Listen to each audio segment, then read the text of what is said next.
জমা দিয়েছে সেখানে দেবোত্তর সম্পদের কথা উল্লেখ করা আছে যে হিন্দুরা বিভিন্ন পুরনো স্থাপনা বিল্ডিং এগুলো নিয়ন্ত্রণ চায়। কেন? এগুলো দেবোত্তর সম্পত্তি।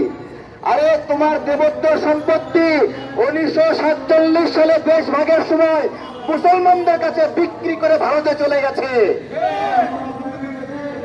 এই বাংলাদেশ যে সৃষ্টি হয়েছিল সেইটা একটা হিন্দু রাষ্ট্র হিসেবে সৃষ্টি হয়নি। এই যে 1,47,570 বর্গ কিলোমিটার এইটা সৃষ্টি হয়েছিল 1947 সালে। আমাদের একটা পরিচয় আছে, সেই পরিচয় হলো আমরা মুসলমান, এবং এই মুসলিম পরিচয় থেকে আমরা এই ভূখণ্ড পেয়েছি। এই ভূখণ্ড হিন্দু পরিচয়ে সৃষ্টি হয়নি। হিন্দু পরিচয় যদি সৃষ্টি হতো ওই আসাম আমার হতো, ওই পশ্চিম বাংলা আমার হতো। যেহেতু এই বাংলা অধিবাসীগুলো আমাদের হয়নি, তাই